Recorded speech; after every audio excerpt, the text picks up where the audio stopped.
की ते नव्हती, कारण म्हणूनच तर 102वी घटना दुरुस्ती नरेंद्र मोदींनी केली. राज्यांना आपलं आरक्षण ठरवायचे अधिकार नसले पाहिजेत. नाही, उत्तर द्या.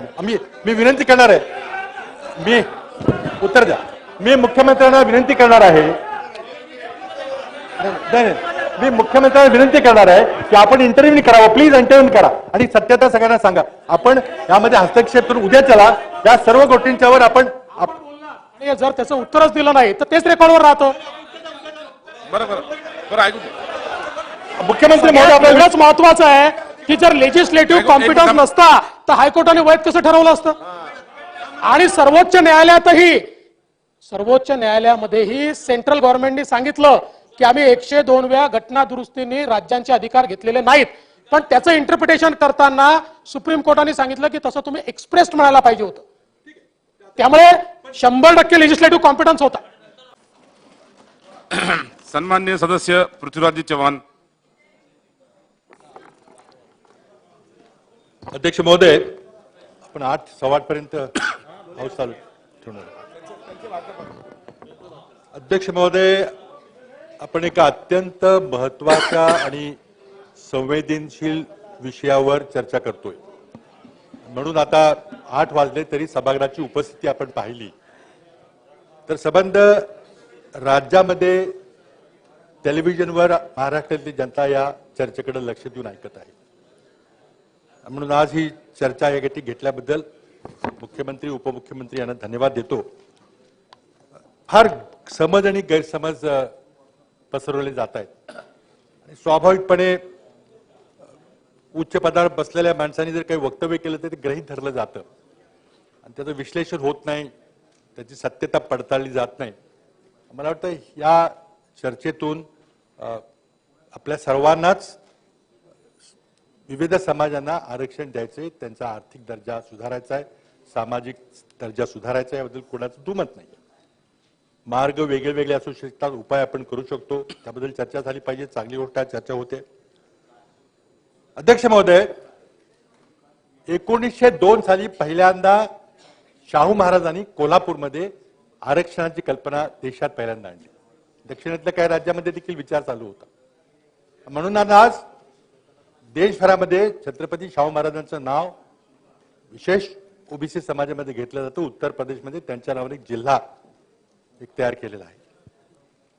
आणि त्यावेळेला पहिल्यांदा 50% आरक्षण देण्यात आलं मागासवर्गीयांना आणि त्या मागासवर्गीयांच्या यादीमध्ये मराठा समाजाचा समावेश झाला. 1902 पासून कोल्हापूर संस्थांमध्ये आरक्षण मिळत गेलं. परंतु स्वातंत्र्यानंतर जेव्हा आपण राष्ट्रीय मागासवर्गीय आयोग नेमला, काका कालेलकर आयोग नेमला, त्या आयोगाने मात्र मराठा समाजाला मागासवर्गीय दर्जा देण्याला नकार दिला.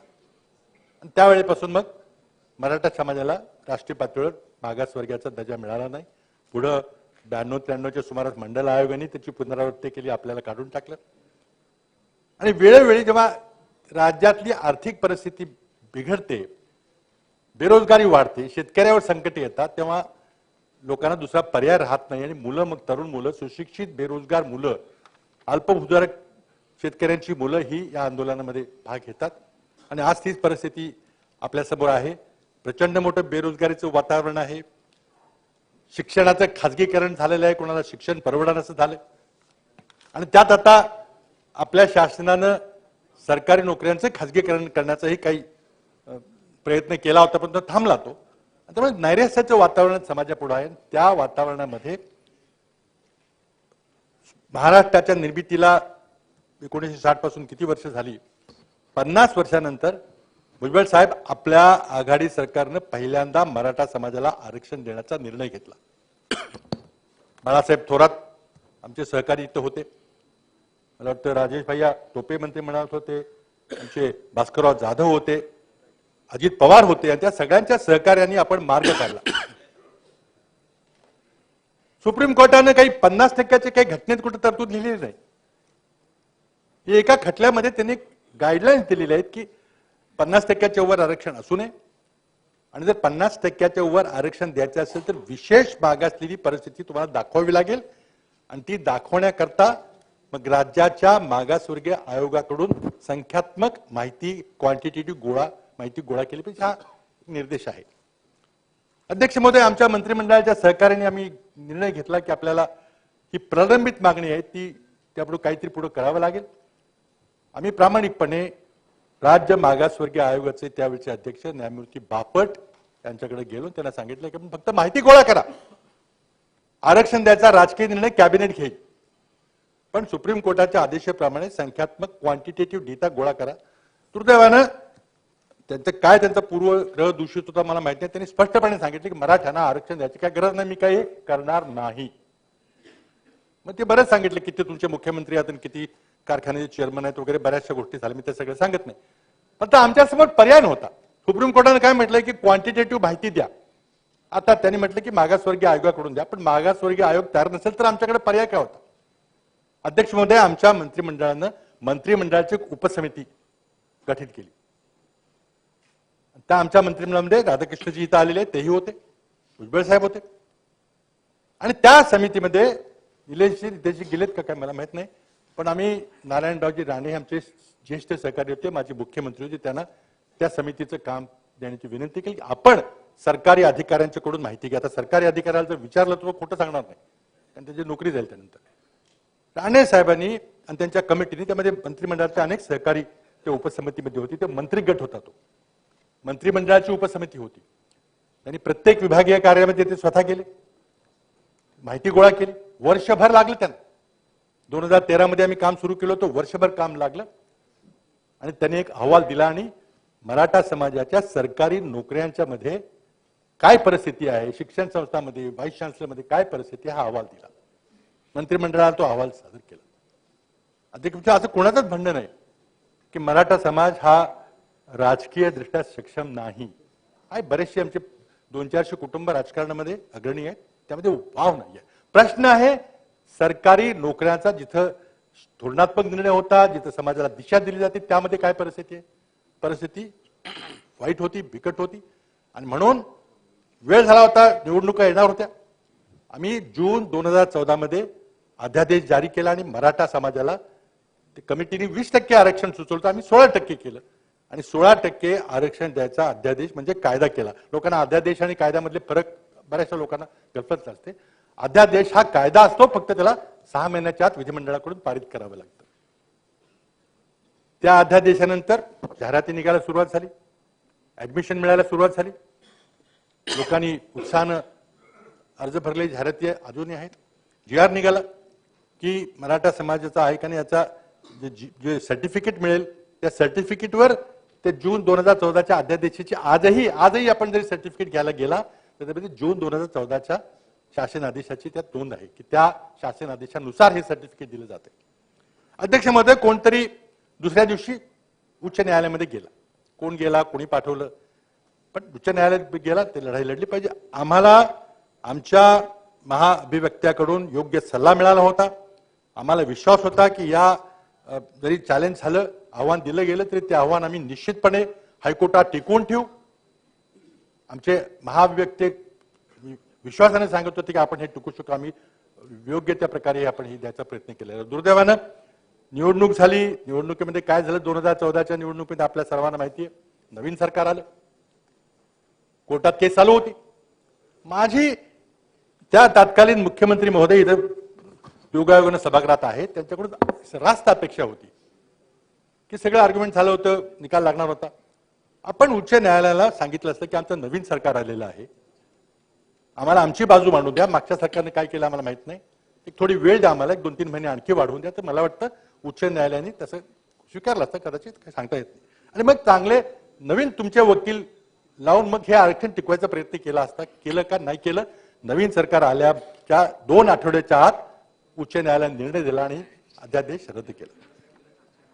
अध्यक्ष महोदय, त्याच वेळेला आम्ही आणखीन एक अध्यादेश काढला होता आणि तो अध्यादेश होता मुस्लिम समाजाच्या मागास वर्गीयांना 5% आरक्षण देण्याचा निर्णय. आता राणे साहेब सन्मान्य सभासद बोलले, त्यांच्याशी मी 100% सहमत आहे. ते म्हटले की धर्मावर आधारित आरक्षण दिले नाही पाहिजे. बरोबर आहे, धर्मावर आधारित आरक्षण कोणी मागत नाही. जसं हिंदू समाजामध्ये आपल्याकडे एक वर्णाश्रमावर आधारित प्रथा आहे, ओबीसी वगैरे त्या परिस्थितीतून निर्माण झालेले आहेत, तसं मुस्लिम समाजामध्ये त्याच प्रकारच्या जाती आहेत. आम्ही मुजीबुर रहमान नावाच्या एका ग्रस्ताकडून एक आयोग नेमला, मुस्लिम समाजाच्या मागासवर्गीयांची यादी काढली. त्यांनी खूप अभ्यास करून 50 मागासवर्गीयांची यादी, मागासवर्ग त्यात नमूद केले आणि त्या मागासवर्गीयांना जसं हिंदू समाजामध्ये ओबीसीना आरक्षण दिलं गेलं तसं मुस्लिम समाजाच्या मागासवर्गीय जातींना आपण जर GR आज पाहिला तर त्या GR मध्ये 50 जातींची नोंद आहे. त्या जातींना 5% निर्णय दिला. अध्यक्ष महोदय, आता हा निर्णय राणेसाहेब मगाशी म्हटले सन्माननीय सदस्य की हायकोर्टाने तो रद्द केला. हायकोर्टाने मुस्लिम समाजाचा अध्यादेश रद्द केला नाही. त्यांनी नोकऱ्यांच्या बद्दल मान्य नाही केलं, पण शिक्षणाच्या बद्दल राज्य सरकारनं आमच्या कॅबिनेटचा जो निर्णय घेतला होता तो योग्य असं मान्य केलं. परंतु तो अध्यादेश होता, त्याला विधिमंडळामध्ये पारित करायची जबाबदारी नव्या सरकारची होती. पण नव्या सरकारनं भूमिका घेतली की धर्मावर आधारित आरक्षण आम्ही देणार नाही. ते धर्मावर आधारित आरक्षण नव्हतं. म्हणून माझी मुख्यमंत्री महोदयांना विनंती आहे की आपण या प्रश्नावर देशातले, राज्यातले नव्हे तर देशातले मुस्लिम बांधव या आपल्या निर्णयाकडे लक्ष देऊन आहेत. गरीब हा गरीब असतो, धर्मानंतर आहे. त्या समाजाच्या मागास वर्गीय जातींना ज्याची यादी आम्ही केलेली आहे त्याबद्दल आपण काहीतरी ठराविक निर्णय घ्या. अध्यक्ष महोदय, मी पुन्हा मराठा समाजाकडे येतो. आमचा अध्यादेश रद्द केला गेला, परंतु नवीन सरकारनं तोच अध्यादेश पुन्हा जानेवारी महिन्यामध्ये विधिमंडळाकडे परत करून घ्या. तोच कॉमा फुल स्टॉप, काही बदल नाही. जर आमचा अध्यादेश उच्च न्यायालयाने रद्द केला असेल तर मग कायदा केला तर रद्दच होणार. तरी पण तो आपण कायदा एकमताने मंजूर केला जानेवारी 2015 आणि त्याला आव्हान दिलं गेलं, लगेच तो पुन्हा हायकोर्टाने फेटाळला. म्हणजे ते 14-15चं हे सगळा एपिसोड संपला. आता अध्यक्ष महोदय, आपण जरा पुढे येऊया, कारण फार गैरसमज आहे आज ज्या कायद्याबद्दल आपण बोलतोय जो 2018 मध्ये कायदा झाला. अध्यक्ष महोदय, महाराष्ट्रामध्ये एका राज्यानं आपल्या राज्यामधल्या काही मागासवर्गीयांना आरक्षण देण्याचा निर्णय घेतला. देशामध्ये जाट आंदोलन चाललं होतं, देशामध्ये गुजर आंदोलन चाललं होतं, पाटीदार आंदोलन चाललं होतं, अनेक ठिकाणी गेलं होतं. आणि केंद्र सरकारने विचार केला की हा जर अधिकार आपण राज्यांना ठेवला तर प्रत्येक राज्य उठल, निवडणूक आली, आपल्याकडे निवडणूक येणार होती 19 मध्ये, निवडणूक आली की मग काहीतरी निर्णय घेऊन आपला भरमसाठ आरक्षण देऊन टाकेल आणि हे होता कामा नये. म्हणून प्रधानमंत्री नरेंद्र मोदीजींनी घटना दुरुस्ती केली. 102वी घटना दुरुस्ती संसदेने पारित केली. काय होतं त्या 102व्या घटना दुरुस्तीमध्ये? राज्यांना मागासवर्गीय, एखाद्या समाजाला मागासवर्गीय ठरवण्याचा आणि त्याला विशेष आरक्षण वगैरे देण्याचा अधिकार काढून घेतला. 102वी घटना दुरुस्ती ती झाली जुलै-ऑगस्ट मध्ये. त्यामुळे अध्यक्ष महोदय, मी नम्रपणे आपल्याला सांगू इच्छितो, सभागृहाला सांगू इच्छितो की जुलै-ऑगस्ट 2018 नंतर महाराष्ट्राच्या विधिमंडळाला, महाराष्ट्राच्या मंत्रिमंडळाला, महाराष्ट्राच्या मुख्यमंत्र्यांना महाराष्ट्रामध्ये मराठा समाजाला किंवा कुठल्याही समाजाला आरक्षण देण्याचा कुठलाही अधिकार नव्हता. कुठलाही अधिकार नव्हता. आता त्यात मी हायकोर्टाचं मी बोलत नाही, ती न्यायिक प्रवृत्ती आहे. पण सर्वोच्च न्यायालयानं काय काय सांगितलं? सर्वोच्च न्यायालयाने जेव्हा हा खटला तिकडे गेला त्यावेळेला पहिल्यांदा गायकवाड समितीचा अहवाल फेटाळला. इंदिरा साहनी केसच्या पुनर्विचाराची मागणी चुकीची ठरवली आणि 50% सीमाहून अधिक होणे असेही सुप्रीम कोर्टाने म्हटलेलं आहे. मराठा समाजाचा ईबीसी मध्ये समावेश चुकीचा म्हटलेला आहे आणि संविधानाची 102वी घटना दुरुस्ती वैध ठरवली सुप्रीम कोर्टाने. आता ती जर वैध असली तर मला कुणी सांगावं, आज उपमुख्यमंत्री तर बसलेले आहेत, तत्कालीन ते मुख्यमंत्री होते, ते कायदे पंडित आहेत, आम्हाला सांगावं की त्या दिवशी जेव्हा आपण 2018चं मराठा विधेयक आणलं त्या दिवशी आपल्या सभागृहाला लेजिस्लेटिव्ह कॉम्पिटन्स होतं का, वैधानिक समर्थता होती का?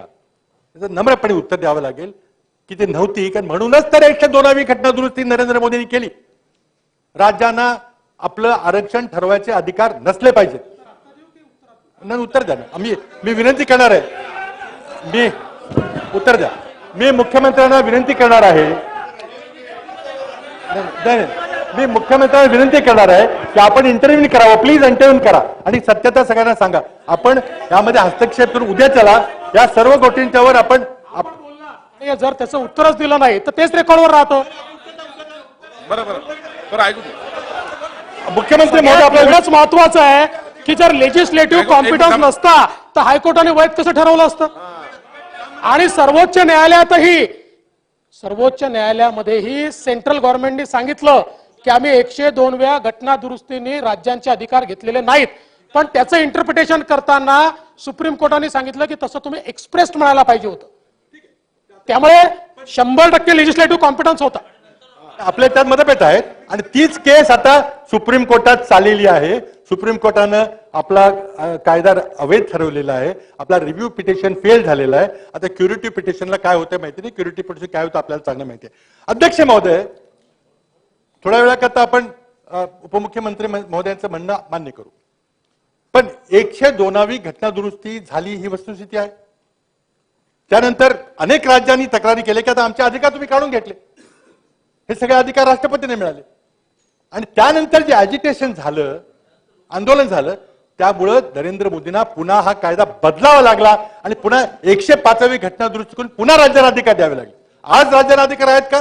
कदाचित आहेत, पण ज्या दिवशी तुम्ही कायदा पारित केला त्या दिवशी नव्हते असं माझं नम्रपणे होतं. आपण उत्तर द्या. 102वी घटना दुरुस्ती काय होती? नाही साहेब, 102वी घटना दुरुस्ती एवढीच होती की वर्षानुवर्ष ओबीसी आयोग केंद्रात होता, पण त्याला घटनात्मक दर्जा नव्हता. म्हणून ओबीसी आयोगाला घटनात्मक दर्जा देण्याची 102वी घटना दुरुस्ती करण्यात आली. आणि सर्वोच्च न्यायालयामध्ये केंद्र सरकारने ऍफिडेव्हिट करून आपल्या केसमध्ये सांगितलेलं आहे की राज्याचे अधिकार आम्ही काढलेले नाहीत, ते राज्याला अधिकार आहेत. 102वी कारण तेच सांगतो आपल्याला. आपण समजून घ्या, आपण फार हुशार आहात आणि आपल्याला ते समजलेलं आहे, पण आपल्याला थोडं राजकीय बोलायचं आहे. हे आपल्याकडनं अपेक्षा नाही आहे. आपल्याला राजकीय बोलायचं आहे. असं आहे की ऐका, आपण पूर्ण ते वाचा. त्याच्यामध्ये केंद्र सरकारने ज्यावेळेस सांगितलं त्यावेळेस सुप्रीम कोर्टाने सांगितलं की एम्बिग्युइटी तयार झाली आहे. एम्बिग्युइटी तयार झाली आहे हो, पण याचा अर्थ स्टेटचा लेजिस्लेटिव्ह कॉम्पिटन्स निघाला नव्हता. ती फक्त एम्बिग्युइटी क्लिअर केली. स्टेटचा लेजिस्लेटिव्ह कॉम्पिटन्स होता. केंद्राने ते वारंवार सांगितलं आणि ज्या दिवशी आपण कायदा पारित केला त्या दिवशी या सभागृहाला तो अधिकार होता आणि म्हणूनच उच्च न्यायालयाने तो कायदा वैध ठरवला. तो कायदा अवैध ठरवलेला आहे आणि तो कायदा त्यामध्ये एम्बिग्युइटी तयार झालेली आहे, संभ्रम निर्माण झालेला आहे. म्हणून नरेंद्र मोदींना पुन्हा 102वा कायदा बाजूला करून 105वी घटना दुरुस्ती करून पुन्हा राज्यांना अधिकार द्यावे लागले. काय करावं लागलं? अध्यक्ष महोदय, यामध्ये माझी नम्र विनंती अशी आहे की ठीक आहे, आता आपण क्युरेटिव्ह पिटिशनचा शेवटचा पर्याय आपण स्वीकारलेला आहे. म्हणजे तो चॅप्टर संपेल. एकदा त्यामध्ये जो काही निर्णय होईल त्यामध्ये 2018ची जी घटना आपण राज्यातला कायदा केला आणि केंद्राची घटना दुरुस्ती, तो चॅप्टर आपल्या क्युरेटिव्ह पिटिशन नंतर संपेल. माननीय माजी मुख्यमंत्री महोदयांचं भाषण संपेपर्यंत वेळ वाढवावी लागेल. चला आपण बोला बोला. अध्यक्ष महोदय, मला एवढाच मुद्दा आपण बोला की मला अध्यक्ष महोदय, मी